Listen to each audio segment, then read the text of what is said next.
Hi everyone, hi my students. Today's lesson is about descriptive text, yang artinya adalah teks yang menggambarkan tentang orang, benda, atau tempat. Oke.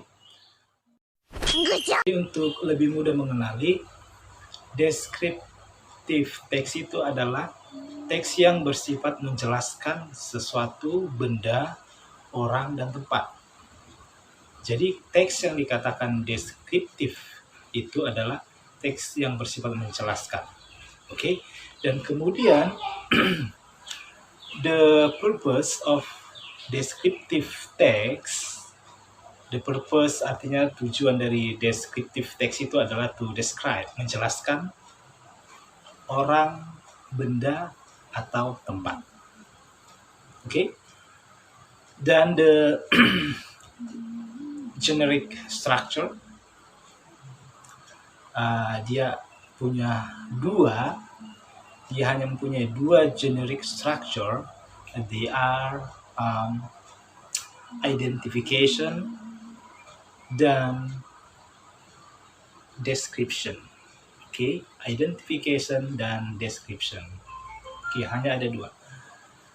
Jadi untuk menyusun teks descriptive text yang bersifat menjelaskan, kita mempunyai dua generic structure, yaitu susunan secara umum. Yang pertama itu di bagian atas nanti dia itu disebut identification. What is identification? Identification is bagian yang memperkenalkan di mana atau siapa atau apa subjek yang sedang dijelaskan. Itu dia. Oke, generic structure yang kedua adalah description. What is description? Description adalah menunjukkan penjelasan secara detail dari subjek yang akan kita bahas. Oke, kita berikan secara detail tentang ciri-cirinya, mungkin tentang ciri-ciri tempat itu. Yang penting adalah hal-hal yang bisa kita lihat di tempat itu, kita akan jelaskan semua. Oke, langsung saja kita kepada contoh daripada descriptive text. Oke, kita lihat di sini. Kita ambil contoh Prambanan Tempel. Kita mau menjelaskan tentang Prambanan Tempel. Prambanan Tempel artinya Candi Prambanan. Yang pertama kita lakukan adalah kita buat dulu identification-nya. Apa itu identification? Yaitu adalah kita memperkenalkan di mana dan apa atau siapa yang akan dijelaskan.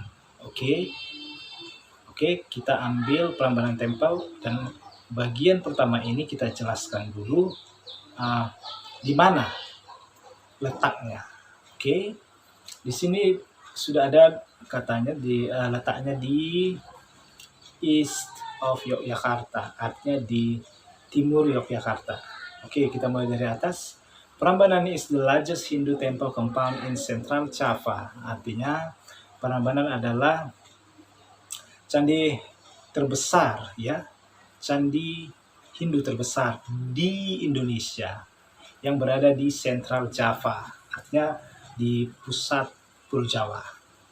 Oke. Dan lokasinya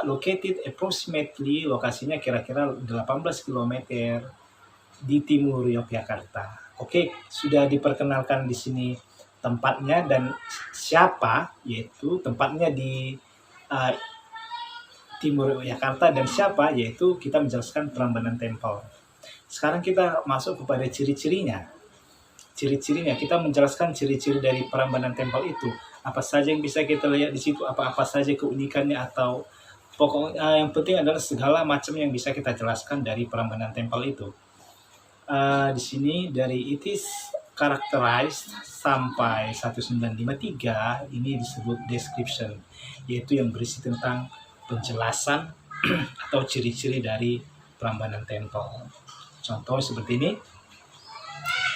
itu diciri-cirikan dia mencirikan atau dia diciri-cirikan dengan bangunan tinggi, it's tall, bangunan tinggi, and pointed architecture. Architecture, pointed architecture artinya adalah arsitektur yang meruncing karena dia ada bagian runcingnya. Dan juga ciri khas dari arsitektur candi daripada Hindu. Dan kemudian di sini dikatakan by the 47 meters high central building inside a large complex of individual temples. Dan di sini katanya 47 meter tinggi pusat bangunannya itu tingginya 47 km. Tuh. 47 km. Dan katanya di sini it was built around, dia dibangun kira-kira sekitar 850 Masehi. Tahun 850 Masehi. Oleh Rakai Pikatan, raja kedua dinasti Mataram. Di sini dijelaskan siapa yang membangunnya. Dan seterusnya sampai 1953. Sorry. Di sini yang terakhir dikatakan the main building, bangunan utama selesai di tahun 1953. Jadi keseluruhan teks ini disebut descriptive text, teks yang bersifat menjelaskan. Dan di descriptive text yaitu dia menggunakan unsur kebahasaan yaitu adalah simple present tense dan adjective. Dia menggunakan simple present tense dan adjective.